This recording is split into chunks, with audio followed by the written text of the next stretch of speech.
अब defence exam crack करना हुआ और भी आसान। त्रिशूल डिफेंस एकेडमी लेकर आए हैं बिल्कुल ही एडवांस लर्निंग ऐप। तो आज ही ज्वाइन करें और स्टार्ट करें अपनी ऑनलाइन क्लासेस। वेलकम टू त्रिशूल defence academy. I am BL Yadav. बच्चों, आज का सेशन जो है इंग्लिश का इम्पोर्टेंट क्वेश्चंस को मैं लेकर हाजिर हूँ। जैसा कि आप लोग जानते हैं, जो आपका पेपर है उसमें सेक्शंस जो है वो ग्रामर सेक्शंस भी हैं, वकैब सेक्शंस भी हैं, और नॉन ग्रामर की अगर हम बात करें तो पैसेज भी आता है आपके एग्जाम्स में, right.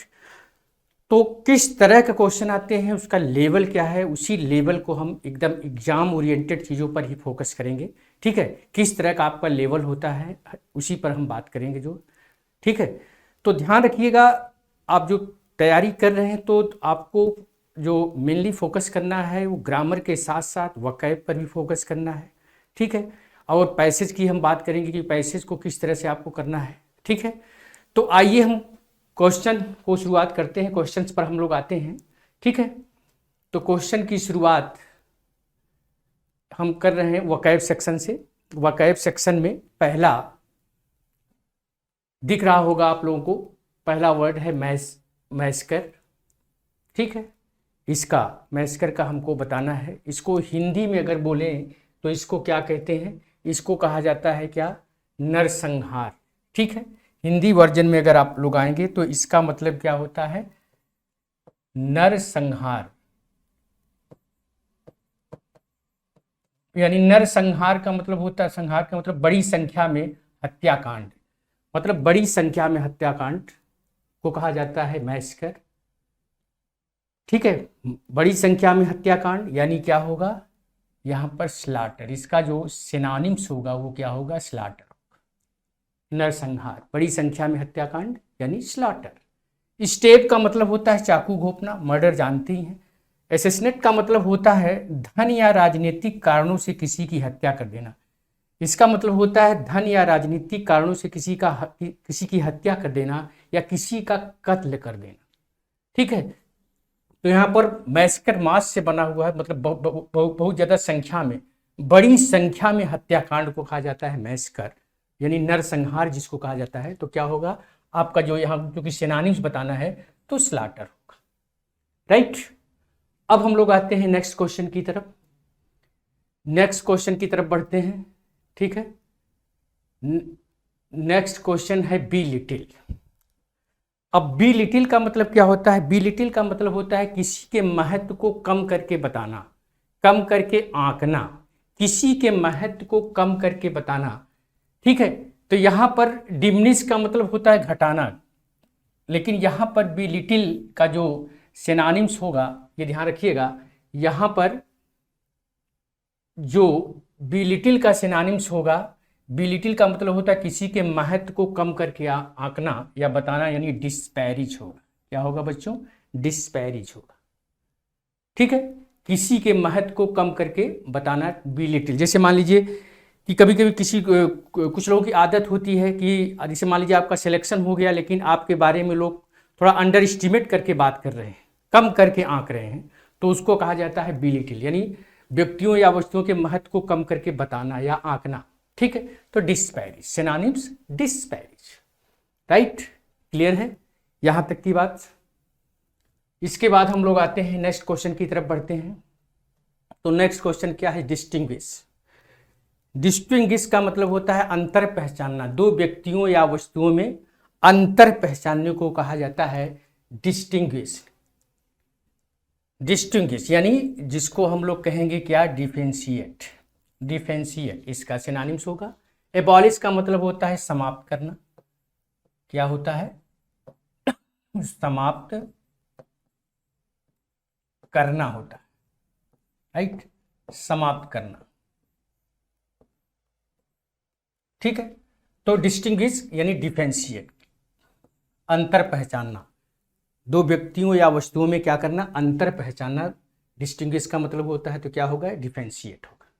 Right answer C, differentiate. ठीक, इसके बाद आगे हम लोग बढ़ते हैं टर्मिनेट।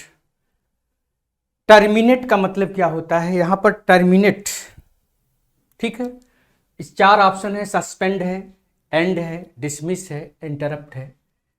तो सस्पेंड यहाँ पर नहीं हो पाएगा, ध्यान दीजिएगा। टर्मिनेट का मतलब होता है कि जब किसी को नौकरी से निकाल दिया जाता है, मतलब उसका काम समाप्त हो जाता है, उसको हम लोग कहते हैं कि टर्मिनेट, उसको नौकरी से निकाल दिया गया।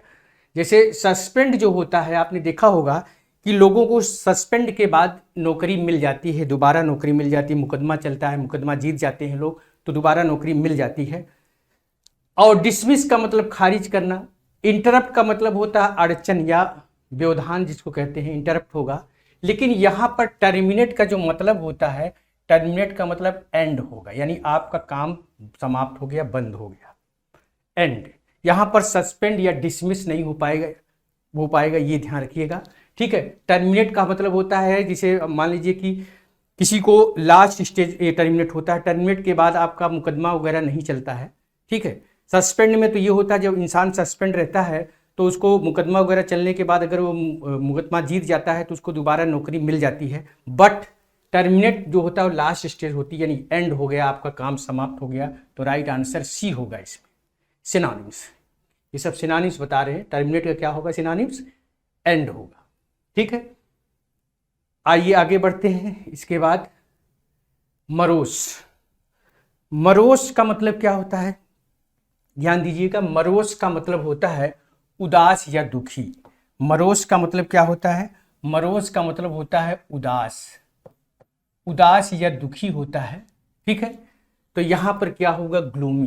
ग्लूमी का मतलब भी उदास या दुखी। क्या होता है? ग्लूमी। ग्लूमी का मतलब भी उदास या दुखी होता है, राइट। ग्लूमी, मरोज का क्या होगा? ग्लूमी, ठीक है।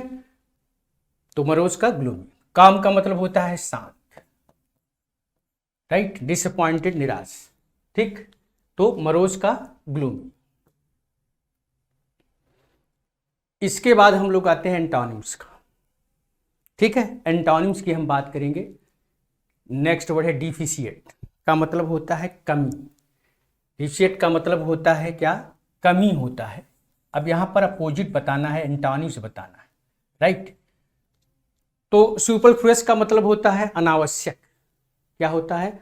अनावश्यक होता है। सरप्लस का मतलब बचत होता है। डिफिशिएट का मतलब कमी, यही इसका अपोजिट होगा। एक्सप्लिसिट का मतलब होता है अस्पष्ट। इसका मतलब होता है स्पष्ट।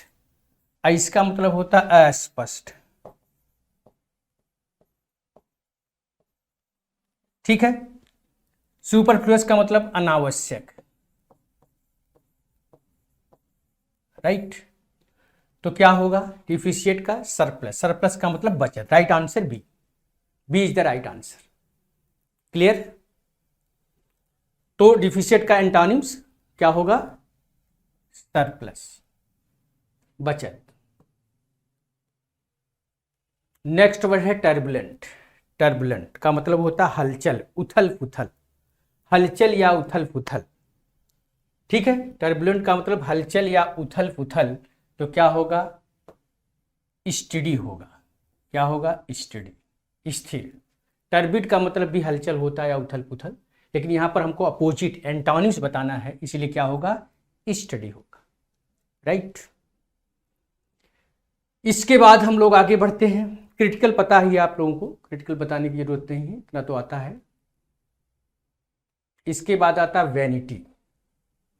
वैनिटी, वैनिटी का मतलब होता है घमंड को कहा जाता है। वैनिटी का मतलब होता है घमंड, ठीक है। जिसके अकड़ या घमंड को कहा जाता है वैनिटी। अक्ल या शकल का घमंड जिसको होता है उसको वैनिटी कहा जाता है।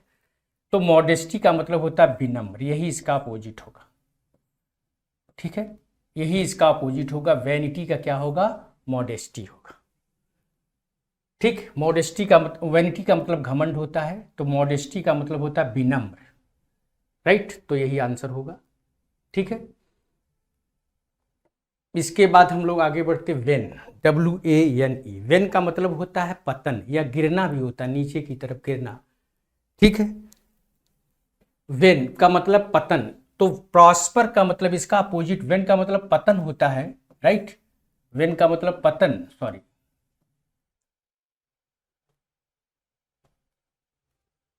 वेन का मतलब पतन तो क्या होगा, प्रॉस्पर का मतलब फलना फूलना, आगे बढ़ना, उन्नति करना, राइट। तो वेन का मतलब पतन होता है, गिरावट या पतन, पतन।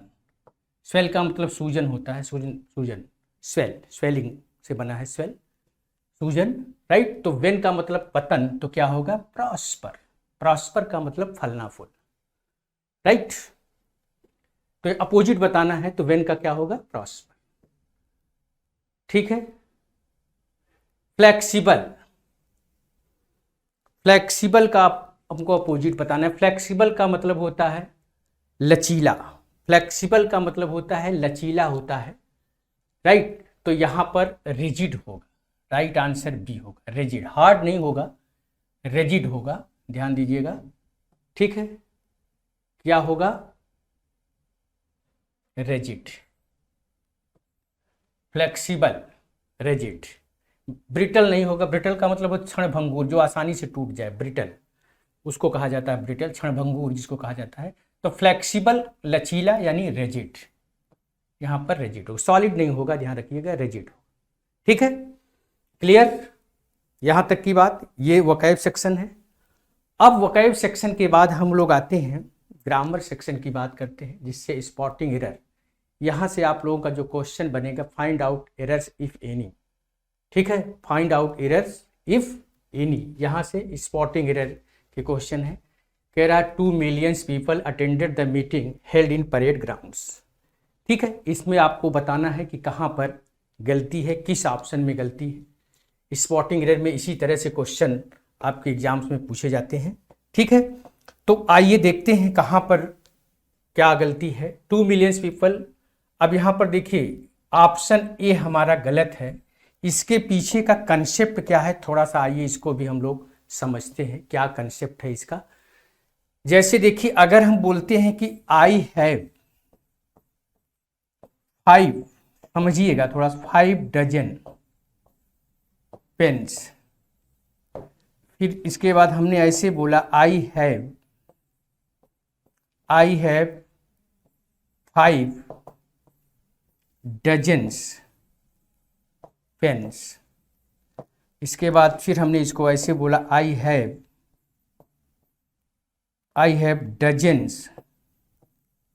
डजन्स ऑफ पेन्स, हमने ऐसा सेंटेंस लिखा, समझिएगा, ठीक है। यहां पर थोड़ा समझिएगा। अब अगर इस 3 सेंटेंस हमने लिखा है, अगर हम यहां पर ये बात करें कि कौन सा सेंटेंस इसमें सही है, तो आप लोग देखेंगे इसमें जो सही है वो हमारा ये है, राइट। और ये हमारा रॉन्ग सेंटेंस है, गलत सेंटेंस है, क्यों है। अब आइए थोड़ा सा इस पर हम लोग समझने की कोशिश करते हैं कि ऐसा हुआ क्यों। यहां पर देखिए, यहां पर ये नाउन है, ध्यान दीजिएगा, ये नाउन है, और ये जो है ये एडजेक्टिव का काम कर रहा है, राइट। ये एडजेक्टिव का फंक्शन कर रहा है। और सिंगुलर से प्लूरल, बच्चों ध्यान रखिएगा, सिंगुलर से प्लूरल हम किसका बनाते हैं, सिंगुलर से प्लूरल नाउन का बनता है, वर्ब का बनता है, राइट। नाउन वर्ब ये सब का सिंगुलर से प्लूरल होता है, प्रोनाउन का भी सिंगुलर से प्लूरल होता है, लेकिन एडजेक्टिव का सिंगुलर से प्लूरल नहीं होता है, राइट।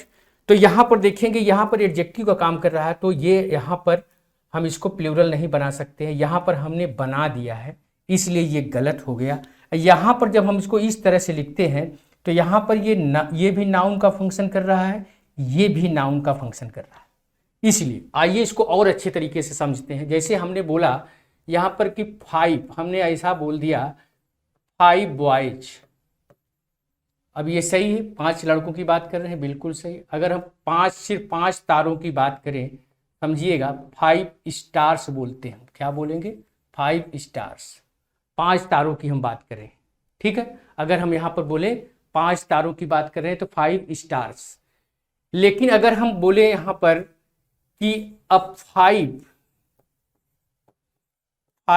स्टार होटल, ठीक है। अब फिर हमने लिखा अब 5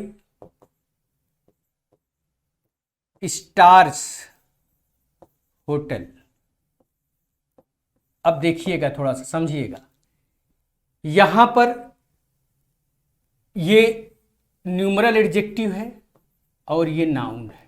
यहाँ पर ये न्यूमरल एडजेक्टिव है और ये नाउन है, और नाउन का सिंगुलर से प्लूरल बनता है, राइट। लेकिन जब हमने यहाँ पर ऐसा लिखा 5 स्टार होटल, तो यहाँ पर होटल जो है ये नाउन का फंक्शन कर रहा है, ध्यान दीजिएगा, होटल नाउन का फंक्शन कर रहा है, लेकिन जो 5 स्टार लिखा है ये एडजेक्टिव का फंक्शन कर रहा है, ठीक है, एडजेक्टिव का फंक्शन कर रहा है। अब इसका हम प्लूरल नहीं बनाएंगे। यहाँ पर हमने देखिए 5 स्टार ये नाउन है, यहाँ पर हमने इसका प्लूरल बना दिया है, इसलिए ये गलत हो गया है। मेरी बात समझ में आ रही? इसलिए ये गलत है, ये सही है, ठीक है। तो सिंगुलर से प्लूरल कहने का मतलब किसका बनता है? नाउन का बनता है। तो 100,000 मिलियन बिलियन ये सब जो होते हैं इसको हम प्लूरल फॉर्म में इसको यूज नहीं कर सकते। क्यों? क्योंकि ये एडजेक्टिव का फंक्शन करने लगता है।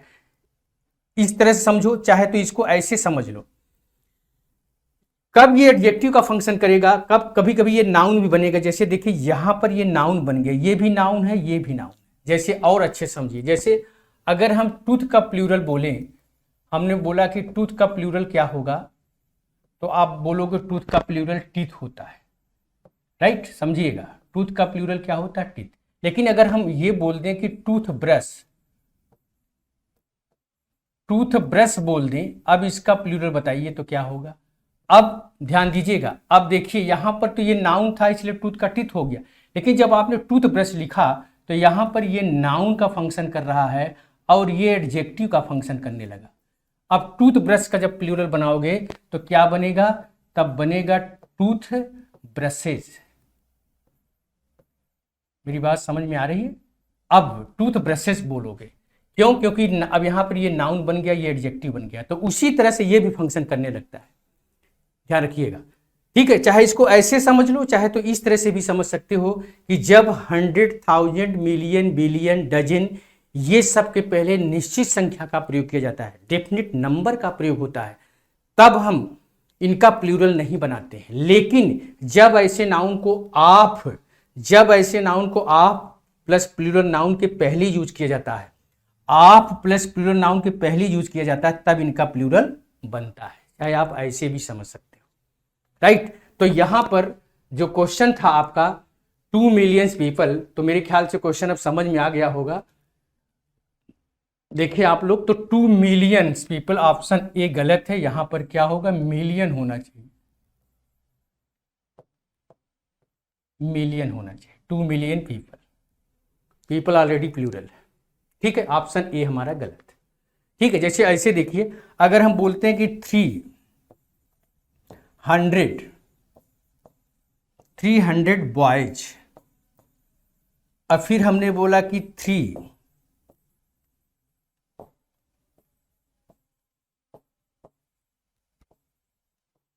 300 बॉयज, फिर हमने इसको ऐसे लिख दिया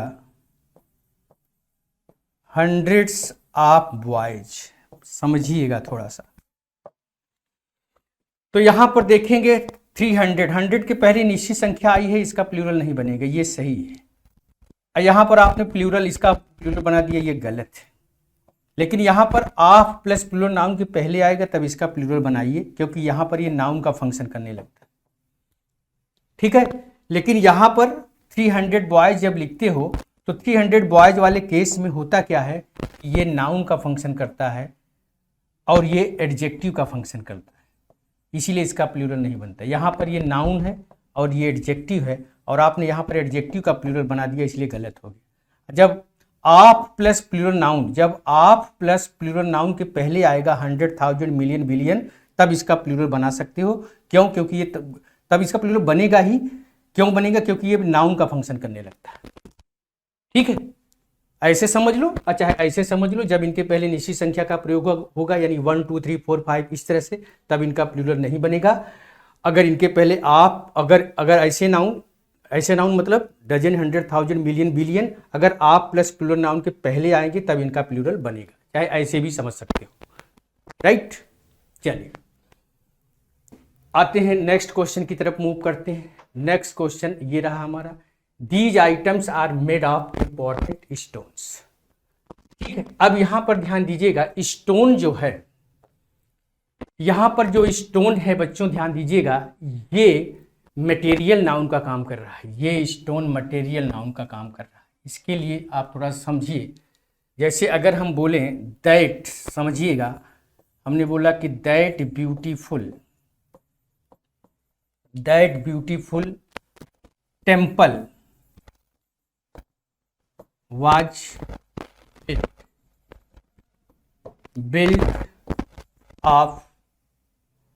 build of stones.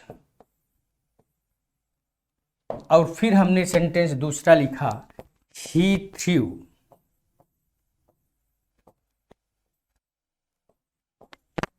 To stones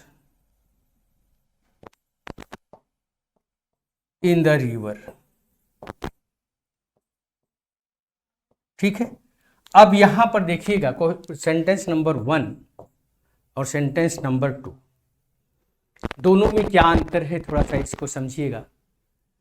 that beautiful temple was built of stone. अब यहां पर आप देखेंगे, यहां पर जो स्टोन लिखा है ये मटेरियल नाउन का फंक्शन कर रहा है, ये मटेरियल नाउन की तरह ट्रीट कर रहा है, मटेरियल नाउन की तरह ट्रीट हो रहा है। और याद रखिएगा, material noun does not use in plural form. Material noun का प्लूरल नहीं बनता है। अगर मटेरियल नाउन का प्लूरल बनाओगे तो या तो वो गलत हो जाएगा या तो फिर अपनी मीनिंग बदल लेता है, राइट, या तो अपनी मीनिंग भी बदल सकता है। जैसे गोल्ड सोना होता है, लेकिन गोल्ड्स मेडल के सेंस में हम गोल्ड्स यूज करते हैं, राइट। तो यहां पर देखिए, अगर बनने मटेरियल नाउन की डिफिनीशन क्या होती है, material noun is a raw material that the things are made of are made from. It is uncountable in nature, so it does not use in plural form. Material noun generally does not take an articles before it, but when it is made particular or attached with place, it takes definite articles the। ध्यान दीजिएगा, तो material noun does not use in plural form, यहां पर ही material noun की तरह use हो रहा है, इसलिए यहां पर क्या होना चाहिए, स्टोन होना चाहिए। लेकिन यहां पर देखिए, उसने नदी में 2 पत्थर फेंका, यहां पर ये कॉमन नाउन की तरह ट्रीट हो रहा है, ये मटेरियल नाउन की तरह ट्रीट नहीं हो रहा है, इसलिए अब इसका प्लूरल बनाइए, कोई दिक्कत नहीं। ठीक है, अब इसका प्लूरल बनेगा क्योंकि कॉमन नाउन की तरह ट्रीट हो रहा है, लेकिन यहां पर ये मटेरियल नाउन की तरह ट्रीट हो रहा है और मटेरियल नाउन का प्लूरल नहीं बनेगा। ठीक है, तो यहां पर ये जब देखिए मटेरियल नाउन की डिफिनेशन क्या करती है, material noun is a raw material that the things are made of are made from.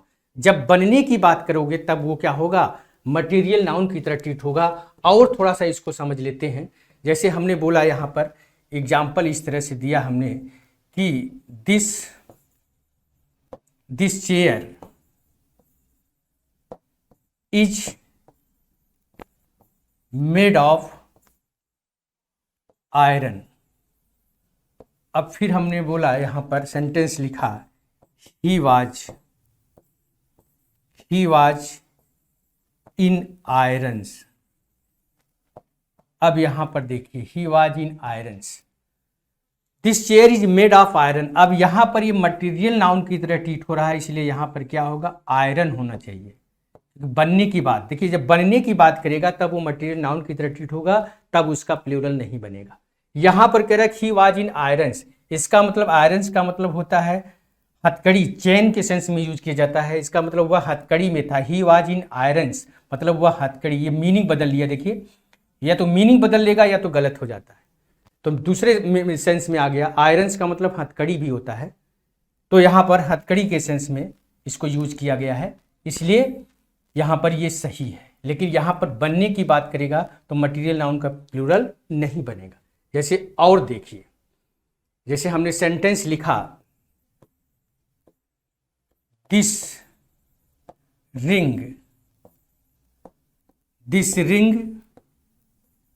Is made of golds. और दूसरा फिर हमने लिखा ऐसे, he won 2 golds last year, right, last year. यहां पर ध्यान दीजिएगा, यहाँ पर देखिए बनने की बात किया है, यहाँ पर बनने की बात कर रहा है, तो ये मटेरियल नाउन की तरह ट्रीट होगा। और जब ये मटेरियल नाउन की तरह ट्रीट होगा तो इसका प्लूरल नहीं बनेगा, इसलिए यहाँ पर हमको गोल्ड करना पड़ेगा। यहाँ पर हमको गोल्ड करना पड़ेगा क्योंकि मटेरियल नाउन की तरह ट्रीट हो रहा है। लेकिन यहाँ पर ही 1 2 गोल्ड्स, अब देखिए गोल्ड्स का मतलब होता है गोल्ड मेडल के सेंस में, उसने 2 मेडल जीता पिछले साल। यहाँ पर मेडल के सेंस में गोल्ड्स को यूज किया जा रहा है, इसलिए इसका प्लूरल बनाइए, सही है। लेकिन यहाँ पर गोल्ड्स नहीं कर पाओगे। तो ध्यान दीजिएगा, जब कुछ हम बनने की बात करते हैं तब वो मटेरियल नाउन की तरह ट्रीट होता है। तो material noun is raw material that the things are made of are made from, जब उससे कोई वस्तु बनती है तब वो ट्रीट होगा, तो यहाँ पर गोल्ड होगा। लेकिन यहाँ पर गोल्ड सही है, ठीक है। तो यहाँ पर भी वही कंडीशन है, कुछ इस तरह से कह रहा है these items are made of important stone. बनने की बात किया तो मटेरियल नाउन की तरह ट्रीट हो रहा है, इसलिए यहाँ पर स्टोन होगा। क्या होगा बच्चों? स्टोन होगा, ठीक है। मेरी बात समझ रहे हैं? यहाँ पर क्या होगा? स्टोन होगा, ठीक है।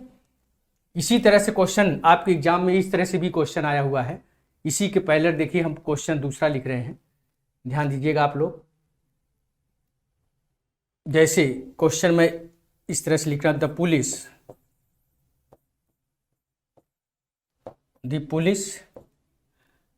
collected all the stones pelted upon them। ये आपके एग्जाम में ये भी क्वेश्चन आया हुआ है, आपके एग्जाम में इस तरह से क्वेश्चन पूछा था।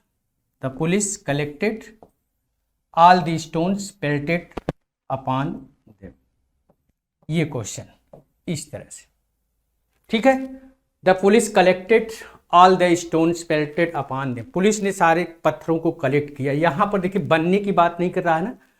अब जब बनने की बात नहीं कर रहा है तो ये कॉमन नाउन की तरह ट्रीट हो रहा है, इसलिए आप इसका प्लूरल बनाइए। इसमें नो एरर है। ये क्वेश्चन क्या है? डी ऑप्शन होगा, इसका डी ऑप्शन होगा, यानी नो एरर होगा। लेकिन यहाँ पर बनने की बात कर रहा है, इसलिए क्या होगा बच्चों? स्टोन होगा। मेरी बात समझ रहे हैं? स्टोन्स नहीं करोगे यहाँ पर, यस इसमें नहीं लगेगा, स्टोन होना चाहिए, ठीक है। इस तरह से तो इसके कंसेप्ट हैं, उसको आप लोगों को समझना बहुत जरूरी है, ठीक है। और मटेरियल नाउन के पहले जनरली आर्टिकल्स का प्रयोग भी नहीं होता है, ए एन का प्रयोग तो बिल्कुल नहीं होता है, इवन द का प्रयोग भी नहीं होता है। लेकिन जब हम उसको पर्टिकुलराइज करते हैं तब उसके पहले डिफिनिट आर्टिकल्स दी का प्रयोग करते हैं, राइट। अब आइए आगे बढ़ते हैं हम लोग। Next question, I accept that myself is responsible for all that took place there. तो यहाँ पर ध्यान दीजिएगा, माई सेल्फ इज रिस्पॉन्सिबल कह रहा है। रिफ्लेक्सिव प्रोनाउन का प्रयोग, don't use reflexive pronoun as a subject of verb in a sentence. Reflexive pronoun का प्रयोग कभी भी सब्जेक्ट की तरह नहीं किया जाता। जैसे अगर हमने बोला कि my self name is Amit, हमने क्या बोला? My self name is Amit. अभी ये गलत बोल रहा हूं, हमको बोलना चाहिए आई एम अमित या माई नेम इज अमित, ठीक है। यानी रिफ्लेक्सिव प्रोनाउन से रिफ्लेक्सिव प्रोनाउन का प्रयोग हम सब्जेक्ट की तरह नहीं कर सकते, राइट। तो आई एम अमित बोलेंगे या माई नेम इज अमित बोलेंगे या this is Amit before you, ये बोलेंगे। लेकिन ऐसा नहीं बोलेंगे my self name is Amit, वो गलत होता है। तो यहाँ पर रिफ्लेक्सिव प्रोनाउन का प्रयोग सब्जेक्ट की तरह नहीं होगा। तो I accept that, myself के स्थान पर आई होगा और इज के स्थान पर आई एम होगा। ऑप्शन ए गलत है। तो सही सेंटेंस क्या होगा? I accept that I am responsible for all that took place there. I accept that I am responsible, option A गलत है, ठीक है। माई सेल्फ के स्थान पर आई होगा, और जब ये आई हो जाएगा तो यहां पर आई एम हो जाएगा, ठीक है। चलिए आगे बढ़ते हैं। He was so afraid that his knees knocked one another. तो यहां पर देखिए क्या है, ईच अदर और वन अनदर में क्या अंतर होता है? ये देखिए, ईच अदर और वन अनदर दोनों का मतलब होता है वैसे एक दूसरे से, ठीक है, एक दूसरे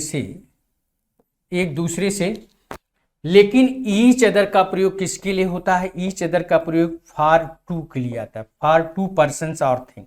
अब वन अनदर का प्रयोग किसके लिए होता है? For more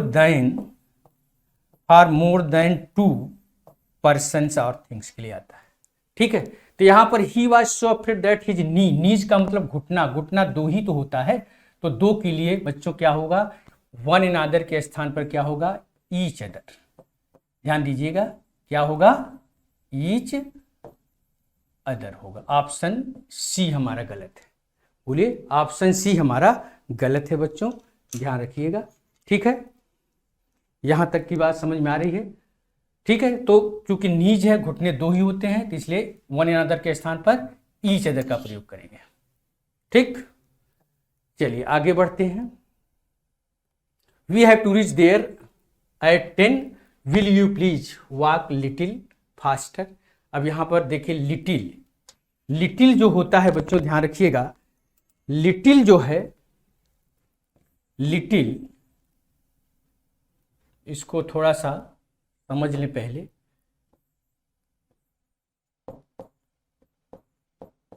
little, a little और द लिटिल, इसी तरह से few, a few, the few भी होता है। तो little, a little, the little, पहली बात ये किसके साथ आता है?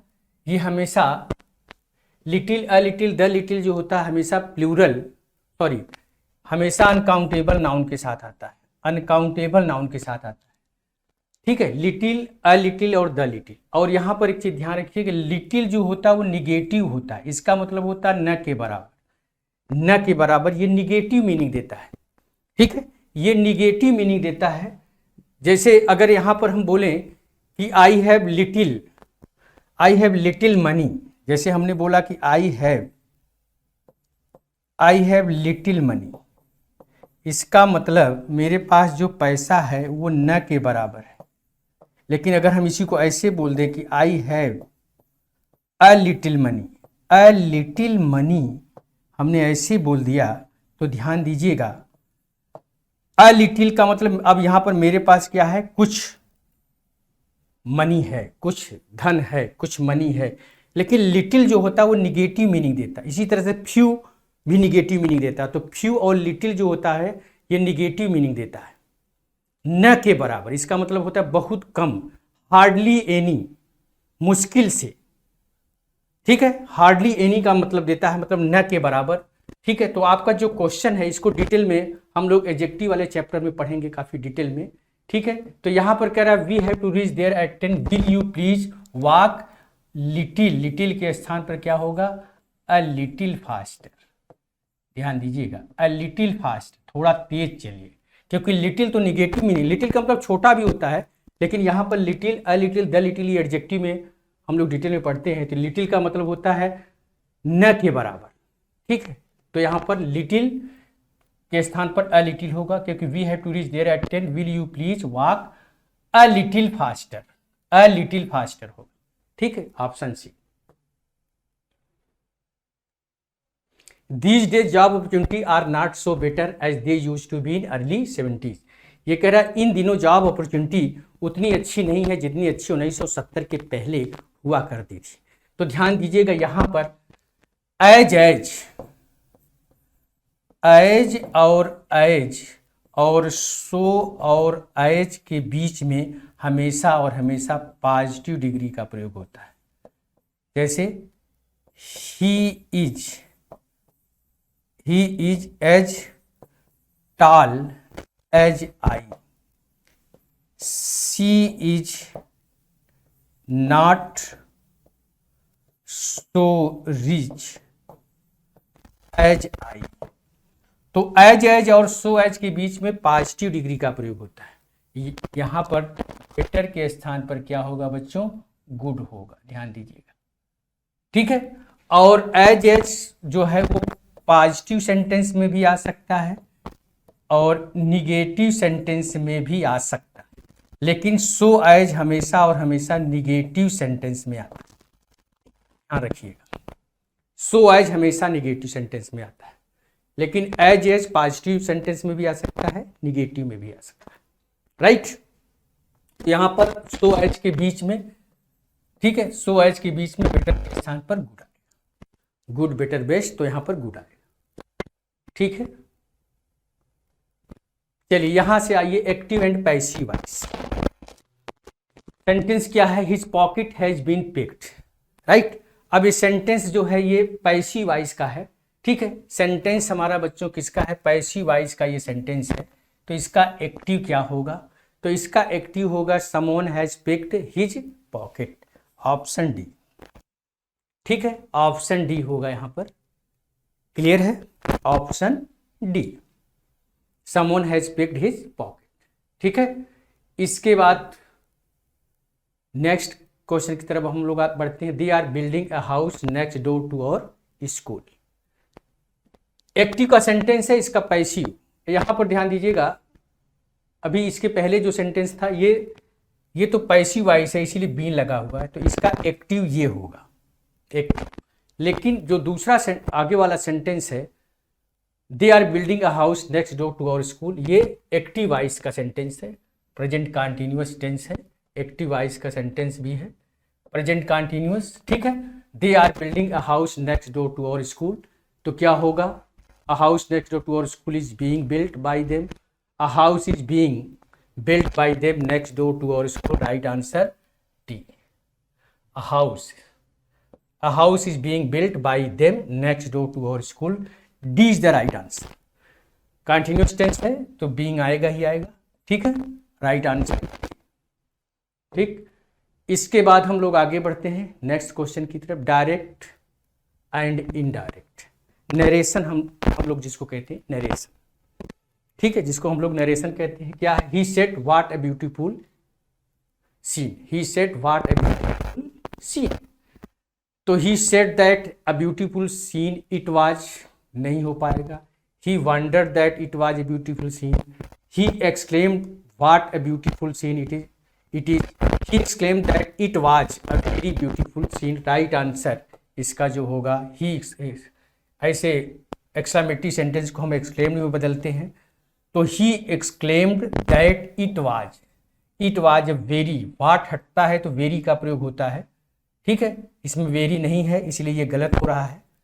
वंडर्ड ये वाला होगा नहीं, ये दोनों तीनों नहीं होगा, राइट आंसर डी होगा, he exclaimed that it was a very beautiful scene, को या हाउ को वेरी या ग्रेट में बदल दिया जाता है, राइट। तो यहाँ पर वेरी वाला सही होगा, यानी right answer D, he exclaimed that it was a very beautiful scene.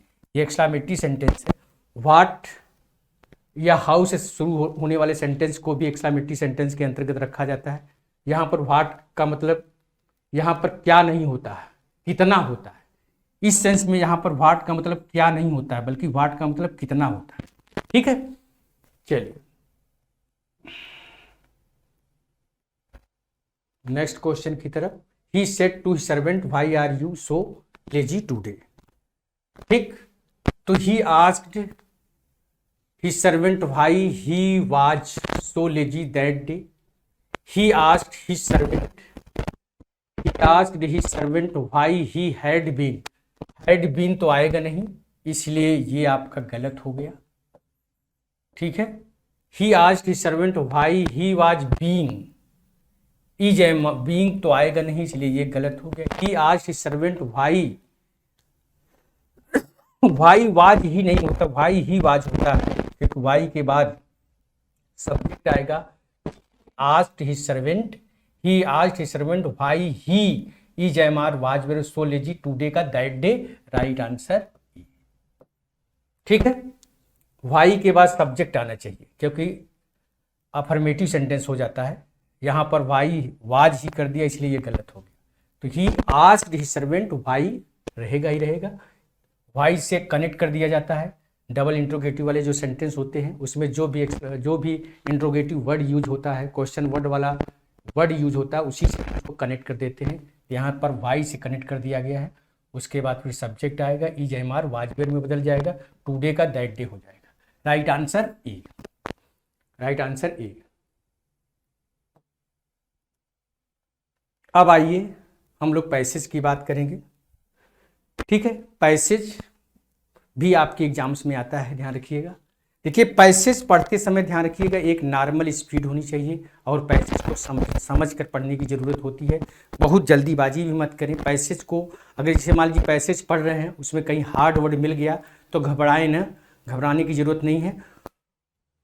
Passage का मतलब समझिए, इसका थीम क्या है, पैसेज क्या कहना चाह रहा है, पैसेज किस पर बना है, बस इसी को समझना होता है, राइट। ये मत सोचिए कि एक एक वर्ड को हम इरेज करें कि इसका मीनिंग क्या होगा, इसका मीनिंग क्या होगा। ऐसे करेंगे तो फिर दिक्कत हो सकती है, ठीक है। तो जैसे यहाँ पर देखिए पैसेज दिया है, Bansilal train was late. Bansilal की जो ट्रेन थी वो क्या थी, लेट थी। And it reach Bombay little after midnight, उसको अर्धरात्रि में पहुंचना था ट्रेन को। It was his first visit to the city, उसका जो बंसीलाल था उसका पहला विजिट था शहर के लिए। And he didn't know where to go, और उसको ये नहीं पता था कि हमको कहाँ जाना है।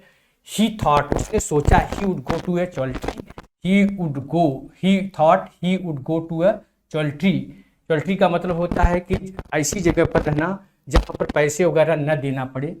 सराय जिसको कहा जाता है, इन जिसको कहा जाता है, सराय वगैरह जहाँ पर जैसे धर्मशाला टाइप का होता है, जहाँ पर आपको पैसा देने की जरूरत नहीं पड़ती है, फ्री सेवा होती है। तो कहने का मतलब he thought he would go to a choultry where he would not have to pay rent, जहाँ पर उसको रेंट न देना पड़े।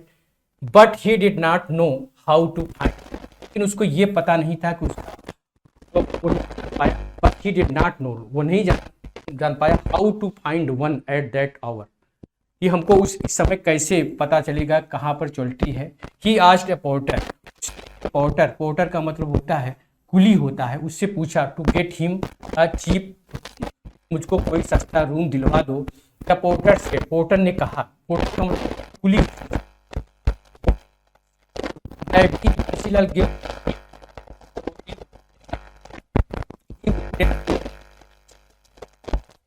धर्मशाला उसको मतलब एक चौल्ट्री में ले जाएगा। He would take him but Bansilal and walk out of the station, लेकिन बंसीलाल ने पैसा देने से मना कर दिया और वो स्टेशन के बाहर चलने लगा। He wandered through the street, वह गलियों में भटकता रहा।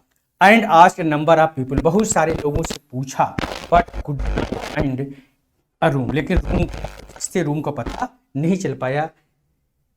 चीप इनफ टू सस्ता रूम का पता नहीं चल पाया।